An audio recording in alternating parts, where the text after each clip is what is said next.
O vídeo que você assistirá agora é um recorte de um encontro do Coletive, um grupo de estudos dedicado à psicologia histórico-cultural. Se você quiser saber mais sobre os nossos encontros ou até mesmo sobre o trabalho do grupo, acesse o link que está aqui na descrição. Espero que você goste.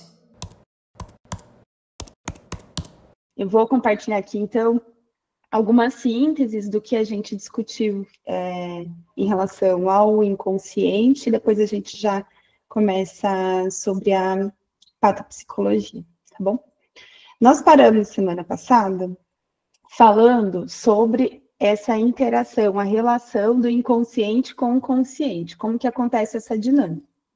Então, eu tinha algumas considerações também sobre o uso da arte nesse processo, mas aí a gente pode, depois, em outro momento, dedicar um encontro para falar sobre essa questão da arte, ou retomar. Eu não me recordo se a gente tem algum encontro já gravado sobre isso, mas a gente pode depois pensar em alguma coisa em outro momento, né? Que esse semestre está fechado o cronograma, mas a gente pode retomar isso em outro momento. Espera aí que eu abri coisas aqui. Pronto.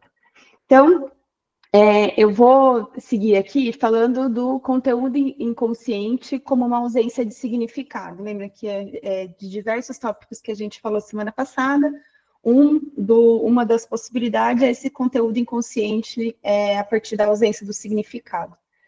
E aí a gente está falando de uma ausência de significado que seja correspondente plenamente a um sentido, e aí quando não há, então, essa atribuição de significado, o que a gente tem é o predomínio dos afetos e das emoções. Então, nesse sentido, o que acaba aqui direcionando o comportamento nesse lugar dos afetos e das emoções, o que acaba por direcionar o comportamento são os afetos e as emoções. E aí, nesse sentido, a gente percebe o que nos está afetando, mas a gente não consegue explicar o porquê que isso nos afeta, ou explicar mesmo o que está nos afetando. Então, eu sinto que eu sou afetada, eu percebo que eu sou afetada, mas não consigo atribuir um significado, um sentido para explicar isso. Dessa forma, por não conseguirmos explicar, a gente... E aí, voltando ao significado, a gente não consegue explicar porque a gente não tem elementos da cultura que nos viabilize essa explicação.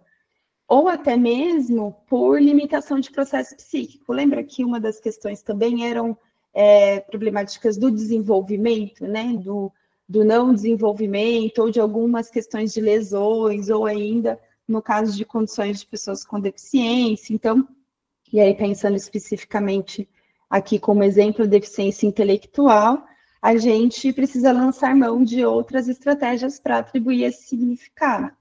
Então, aqui ainda não estou dizendo que é única e exclusivamente no caso de deficiência intelectual, mas também quando pessoas que não têm esse tipo de deficiência não conseguem atribuir significado a uma determinada experiência ou conteúdo. Então, quando tem essa ausência do significado, a gente está falando de uma dissociação entre o sentir, o pensar e o agir. E aí, explicando essa dissociação, né? O sentir, a gente está falando daquilo que a gente toma contato com o mundo, o pensar é a possibilidade da gente refletir sobre o que nos afeta, e aí agir é o que nos leva à ação. Então, sempre vai ter uma luta de motivos para que a gente tenha uma ação em relação ao que a gente está vivendo. Essa luta de motivos, essa negociação, vamos dizer assim, de motivos, ela vai estar dentro dessa tríade entre o contato que a gente tem com o mundo, a maneira como a gente compreende isso que nos afeta, para que a gente leve ação. Só que como a gente tem uma dissociação, a gente vai entender aqui que o inconsciente, o conteúdo inconsciente em si, não é no sentir, mas sim no não reconhecimento do que representa o que a gente está sentindo. Então, é como se essa dissociação é como se a gente partisse do sentir para o agir, né? Vai levar a gente aí a comportamentos impulsivos, a gente vai falar disso também em patopsicologia. Então, vai levar a gente a comportamentos que eles não são reflexivos. E daí a gente vai falar desses comportamentos que não são conscientes, tá?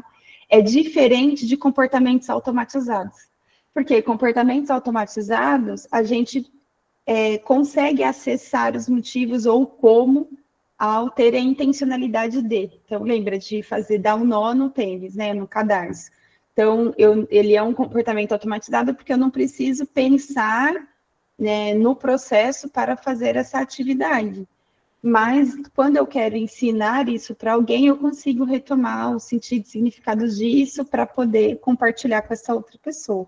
Então, são duas coisas diferentes, tá?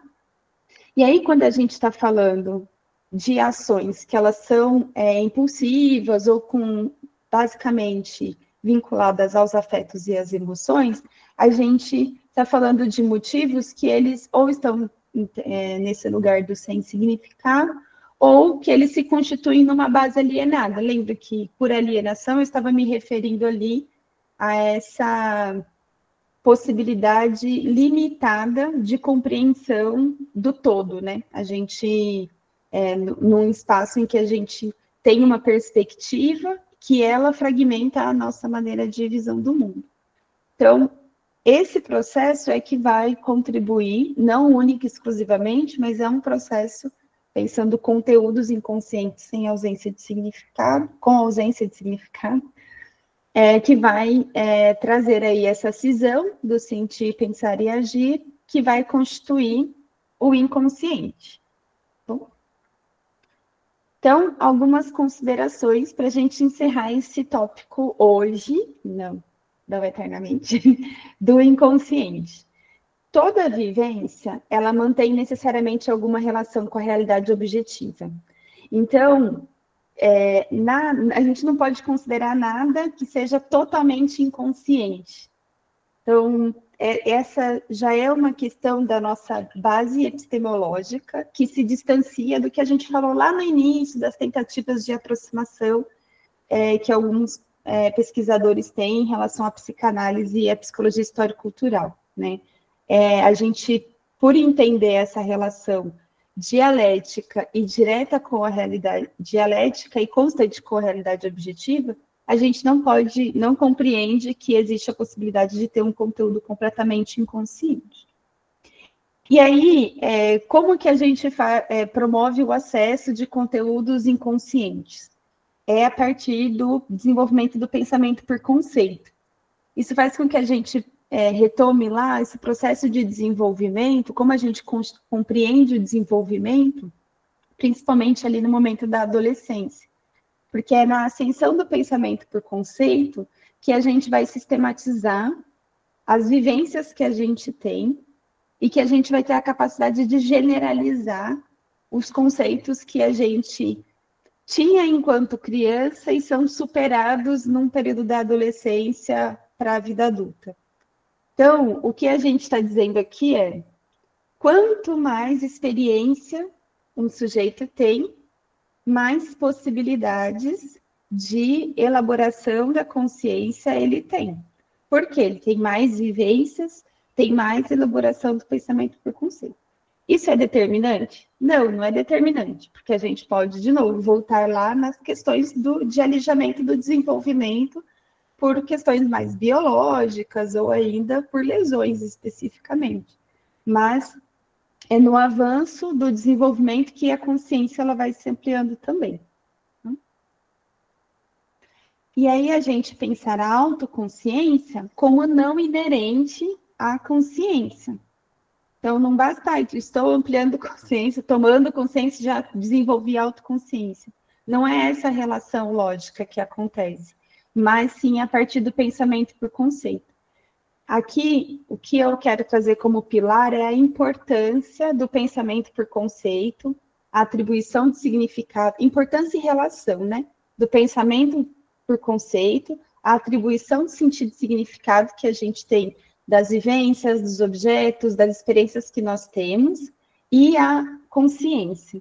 Então, a consciência, ela não é uma função psicológica específica, ela é uma síntese. e ela vai mobilizar o desenvolvimento de todas as funções psicológicas superiores, assim como vai ser constituída pelo avanço, também pelo desenvolvimento, e aqui por avanço eu estou falando de superação que incorpora, né? Não é uma etapa, deixou aquela função para trás, a gente vai ver isso em patopsicologia, né? Que agora eu tenho as funções psicológicas superiores, tem uma marcação que ela se torna superior, e aí eu não tenho mais a composição de funções elementares. Na verdade, por não compreendermos o desenvolvimento com essa linearidade, a gente vai compreender que há a possibilidade de avanços e retrocessos no processo de desenvolvimento, sem a gente falar de regressão, por exemplo, como outras abordagens falam. Tá? Então, a tomada de consciência, ela pressupõe sistematização de conceitos. A gente vai falar na sequência aí sobre patopsicologia. E aí, quem já tem experiência na clínica ou atende, por exemplo, pessoas na clínica que tem principalmente questões de transtornos de humor, é muito claro, é muito evidente essa questão da sistematização dos conceitos ou da dificuldade em sistematizar conceitos. A gente vai também dando um spoiler aí sobre a questão da patopsicologia. Bom, então, quando a gente está falando, tomando os pontos principais do que nós falamos, né? Quando a gente está falando de conteúdos inconscientes, a gente não está dizendo de algo que é absolutamente fora da possibilidade de acesso, e a gente está falando, ao mesmo tempo, de possibilidades de intervenção para acesso desses conteúdos inconscientes. Mas a gente não está falando sobre o acesso da perspectiva psicanalítica, de vou voltar lá em questões, por exemplo, da sua infância, para resolver essas questões lá e aí elas serem superadas no hoje. A gente está falando da realidade objetiva, do hoje e da compreensão e sistematização de conceitos que eu tenho hoje em relação às minhas vivências e ao meu processo de desenvolvimento.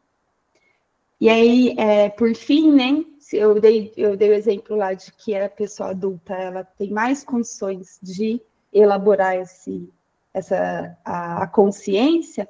Então, quando a gente pensa em conceitos que são infantis, né, eles não são sistematizados.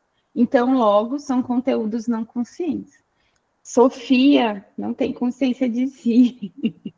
E ela está num processo de apreensão da realidade, descoberta do mundo, no processo de desenvolvimento dela.